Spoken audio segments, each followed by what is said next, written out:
আচ্ছা আপনি ছদ্মবেশ নিয়ে যান, আপনার সামনেই বলবে।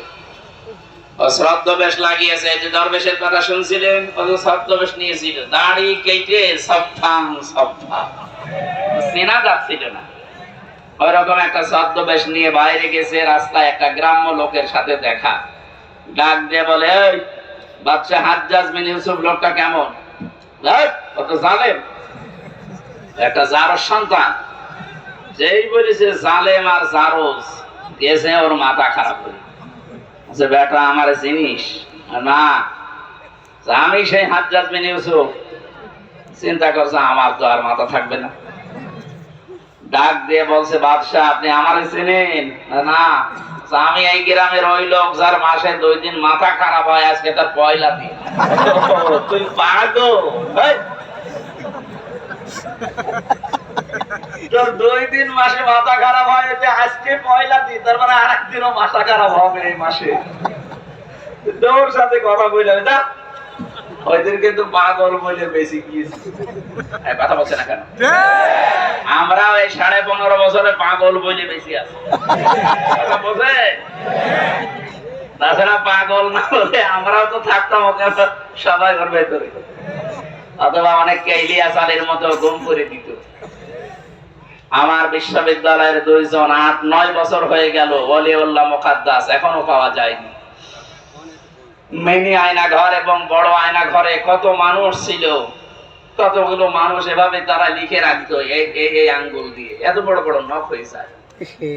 5 বছর 7 বছর 8 বছর 10 বছর 14 বছর পড়ে আছে, কেউ জানে না। তারা দেওয়ালের সাথে লিখে রাখতো ভাঙা ভাঙা অক্ষরে এই আঙ্গুল দিয়ে, যে ভাই যদি বাইরে কেউ যেতে পারেন আমার এই নাম্বারে জানাবেন যে আমি বেঁচে আছি। এখনো পর্যন্ত দেখি অনেকে জালেমের সাফাই গায়। আমি মানুষ, এ বাংলাদেশের 18 কোটি মানুষের যদি জালেমদের মাফ করে দেয়, ব্যারিস্টার আরমানের বউ জীবনও মাফ করবে। আপনি বাস্তবতা বোঝেন কিছু? কত ঝড় গেছে এই মানুষগুলোর উপরে। আমার 10 দিনেই আমার জীবন শেষ, আর তারা আজ 10 বছর 8 বছর। আলেমদেরকে যত অপমান করেছিল, আল্লাহ ডবল অপমান এখন তাদেরকে করছে। এই জন্য সাবধান থাকবো আমরা। আলেমরা নবীর ওয়ারিস সরাসরি, আল উলামা ওয়ারাসাতুল আম্বিয়া, নবীর উত্তরাধিকারী তারা। নবীর গায়ে হাত দিলে যা হতো, আলেমদের গায়ে হাত দিলে তাই হবে। আলেম আবার আলেমের মতো হওয়া লাগবে। আলেম যদি আবার জালেমের চাইতে খারাপ হয়, ওরে পিটানোই ভালো।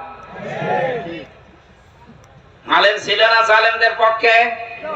এক কথা বলে না কেন? ওই রকম আলেম না। কত বড় দুর্নীতিগ্রস্ত হলে দেশটা যে জাতীয় মসজিদের ইমামও পালিয়ে যায়। আর কোথায় নামাবেন দেশটা বলেন?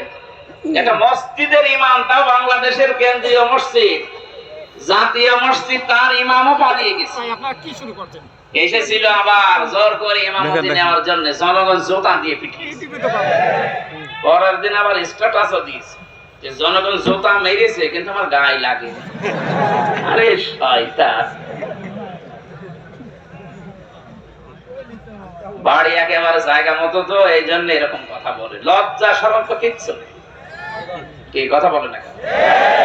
আমার মনে হয় ম্যাডাম খালেদা জিয়া বলেছিল যে নামটা পাল্টানো দরকার। আসলে ওই নাম পাল্টানো দরকার, অভিশপ্ত নাম।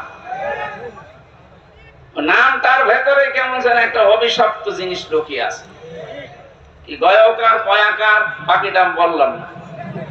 এই নাম কোনদিন মুসলমানরা রাখে? মুসলমানরা রাখবে গোলাপ, অন্তত গোপাল বাদ দিয়ে গোলাপগঞ্জ দেওয়া দরকার। একটা ফুলের নাম যেন একটু সুঘ্রাণ আসে।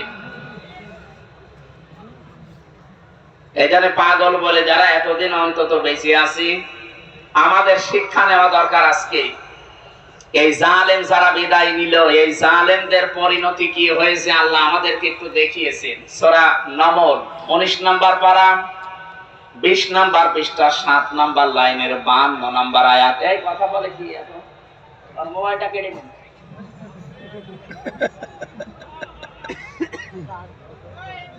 তো জোরে হলে পেছন থেকে কে কে পড়বে? কথা বলা যাবে না ভাই। আমি বললাম না দুইটা শর্ত মানা লাগবে, তারপরে এখানে রহমত নাজিল হবে। একটা শুনতে তো হবে, শুধু সামিয়া দিলেই তো শুনতে পারতাম। আল্লাহ বলেন না ফাস্তামিউ, একেবারে অ্যাক্টিভ হয়ে শোনা লাগবে, মনোযোগ সহকারে। কারণ এখন একটা ইবাদত চলছে, যতক্ষণ বসে থাকবেন আর যাই হোক গোনা হচ্ছে না। এই কথা বলো না কেন? আর গোনা যদি না হয়, বিপরীত যেটা সওয়াব মাস্ট বি হবে।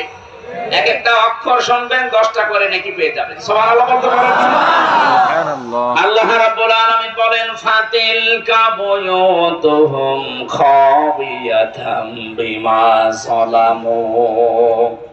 এখানে যারা আলেম বসে আছেন, আল্লাহ হযরত লূত আলাইহিস সালামের কাহিনীটা নবীকে জানিয়েছেন, আমাদেরকে শোনাচ্ছেন কেন? আল্লাহ যেন তারা আঙ্গুল দিয়ে ভাবে দেখাচ্ছেন। ফাতিলকা বুয়ুতুহুম, বাইতুন না, বহুবচন দিয়েছেন। আল্লাহ বলেন এই সেই ঘরগুলো, খাবিয়াতান, আমি জনশূন্য করে দিয়েছি, পরিত্যক্ত বানিয়ে দিয়েছি, বিমা যালামু, এই জালেমদের জুলুমের কারণে। কারণ যে জমিনে জুলুম করা হয় ওই জমিনটা পর্যন্ত আল্লাহর কাছে অভিশপ্ত হয়ে যায়। একটা কত বাস্তব 2024 5 আগস্টের বিকাল 5টা বাজতে বাজতে আল্লাহ মনে হচ্ছে আমাদেরকে চোখে আঙ্গুল দিয়ে